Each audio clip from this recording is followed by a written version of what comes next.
Hello, testing 1 2. Assalamualaikum. Welcome back to my YouTube channel. And I did cut my hair yesterday. Where's the camera? Oh, over here. Okay, so my name is Adlan Kacha, and as you all know, Kacha is my surname unofficially. Okay, untuk kali ini saya nak ada macam satu cerita saya nak kongsi.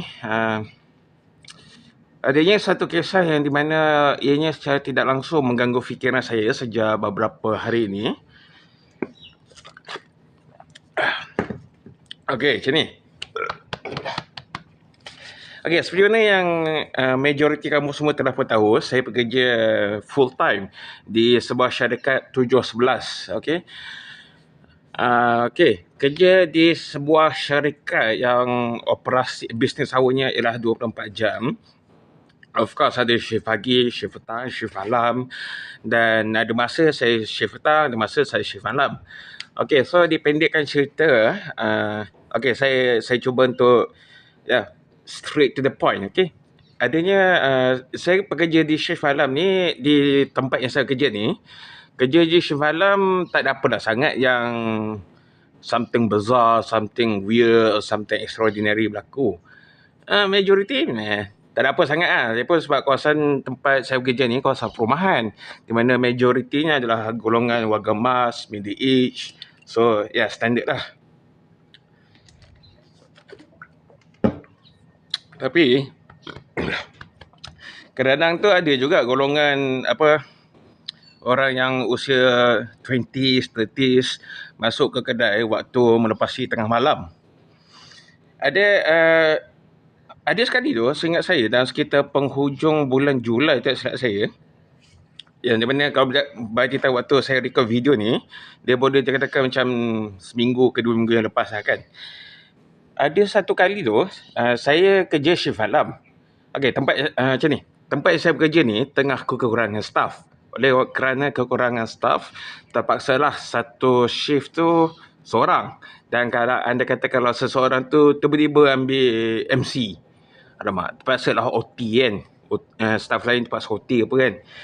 Okay, so macam ni. Masa tu, satu hari tu, saya kerja shift malam, 11 malam sampai 7 pagi esoknya.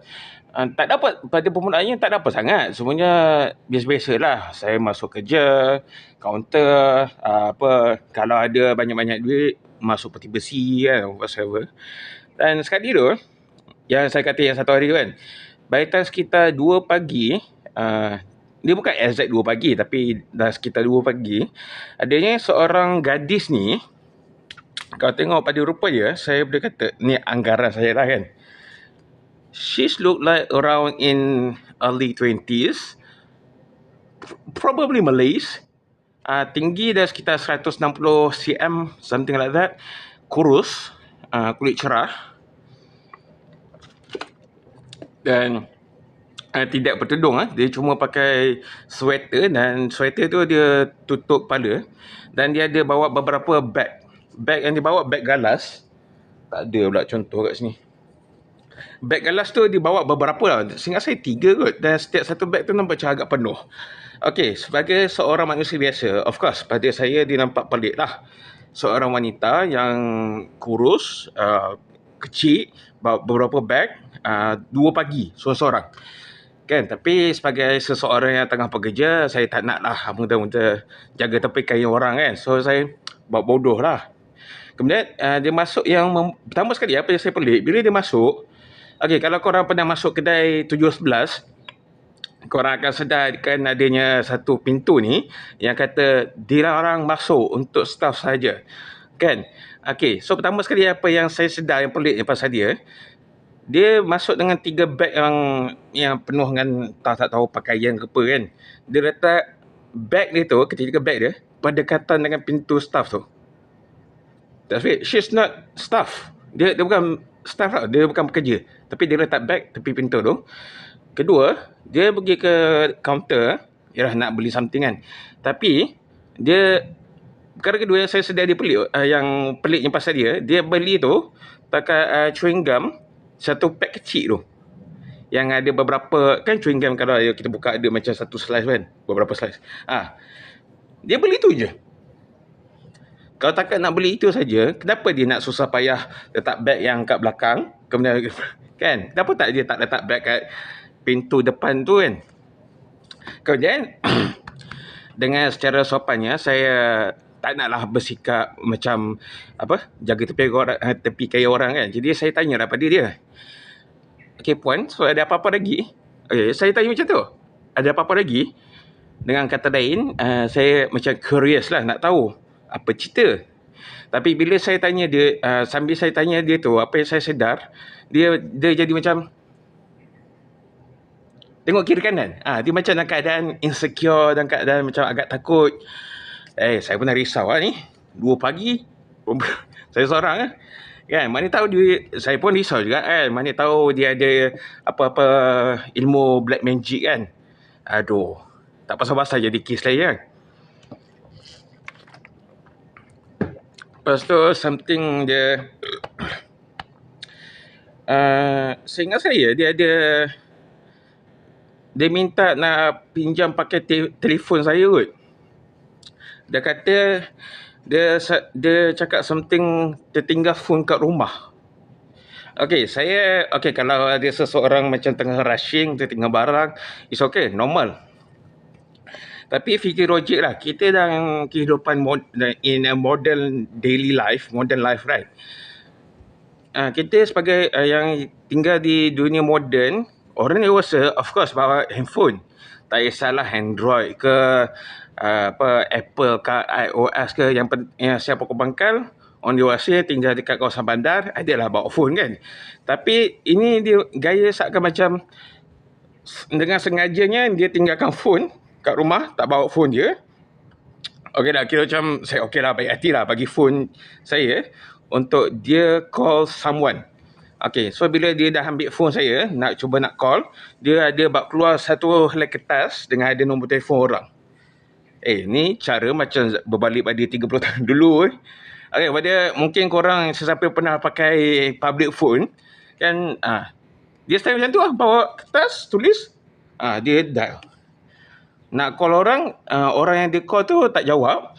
Lepas tu dia minta izin pakai Instagram, tapi bukan Instagram saya. Dia macam Instagram saya tu, akaun saya tu, saya log out, kemudian dia log in ke akaun dia. Lepas tu adalah di message siapa entah, dia lepas tu dia log out balik dari akaun Instagram dia. Lepas tu saya dah mula risau ni. Dia macam apa cerita ni kan. Saya pun risau. 2 pagi perempuan seorang, dia bukannya jenis perempuan yang berotot besar macam bodyguard kan. Kurus, kecil, kau tengok tangan dia pun saya pun risau tu. Kemudian dia sekali bila dia nak contact orang, orang yang dia nak contact tu tak dapat.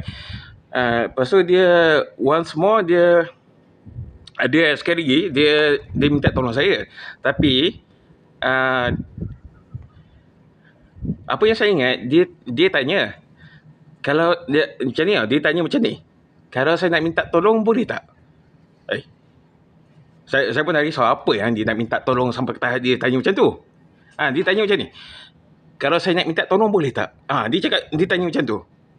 Jadi apa yang saya jawab, tengoklah macam mana. Kalau saya boleh tolong, saya tolong. Which is, yelah, kalau saya boleh tolong, saya tolong lah. Kalau tak boleh, sorry lah, no first lah kan. Kemudian dia minta tolong saya untuk bawakan dia pergi ke balai polis. Okey, sekarang kita cerita dari Shah Alam kan.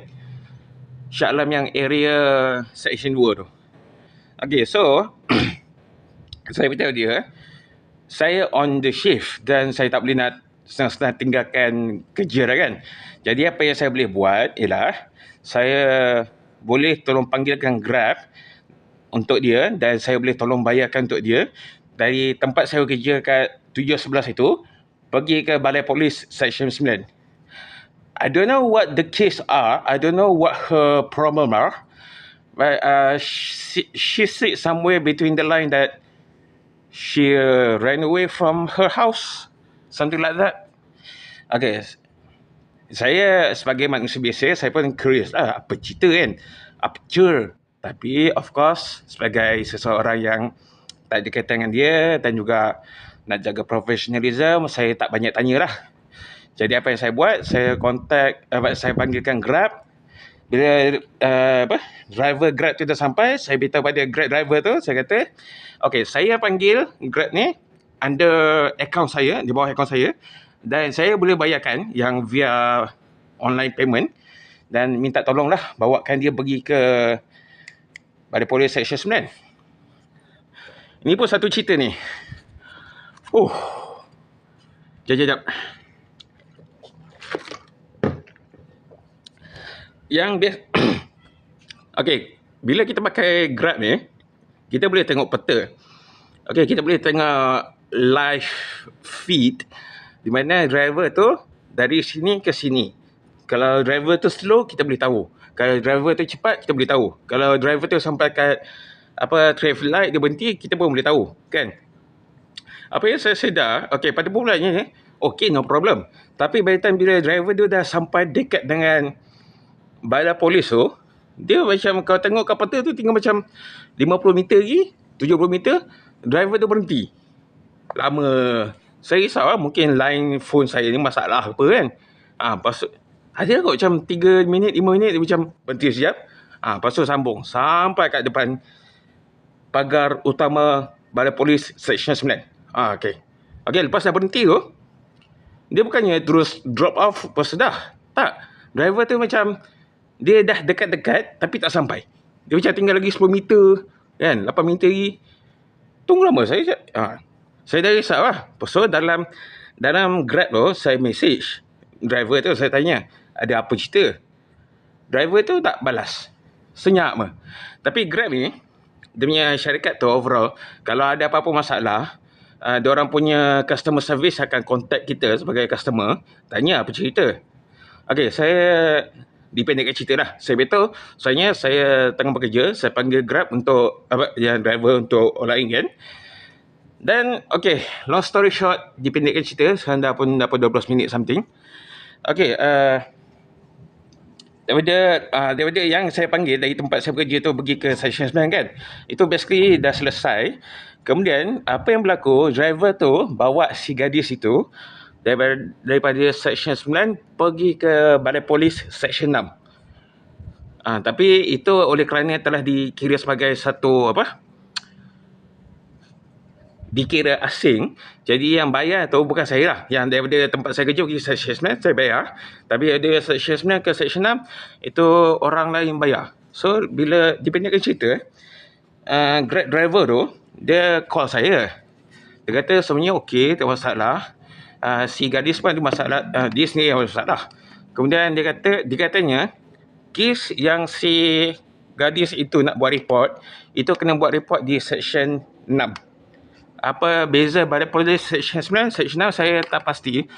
Allahualam. Kita kena tanyalah orang yang lebih berilmu dan lebih kemahiran berkaitan perkara ni lah.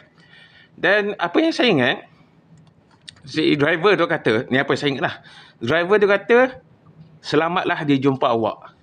Something like that. Maksudnya ada something serius lah berlaku pada si gadis itu. Ya, sebab pertama sekali fikir logik lah. Si gadis saya nampak lemah, ya, bukan nak kata seksi dia, yalah, kita 2 pagi seorang bawa beg besar-besar. Yang macam kedua, something normal yang sepatutnya orang dewasa dah bawa phone sendiri, tapi dia tak bawa phone dia. Dia minta orang lain yang, dia minta tolong call orang lain. Lepas tu ketiga, dia phone paling basic punya phone pun tak ada tau. Dia tak bawa. Dia seakan macam sengaja untuk tinggalkan phone kat rumah. So sampai sekarang saya tertanya-tanya. Saya pun dah risau juga dengan dia. Saya sebagai seseorang yang langsung tak ada kaitan dengan dia, saya boleh je pilih untuk buat bodoh je kan. Tapi somewhere in my heart, as a normal human being, I am still worried about her, you know, as a person to a person. Ya, So, saya cuma risau lah kes abuse ke atau kes sexual harassment ke kan. Sama tahap yang mana dia terpaksa tinggalkan phone dia kat mana-mana agar untuk elak dari di trace. Dan juga I don't know. Yeah. Domestic violence, I guess. So just comment down below what you all think. Maaf lah cerita ni macam agak panjang kan. Ya, kalau disambung cerita ni saya beritahu lah. Right? Bye-bye.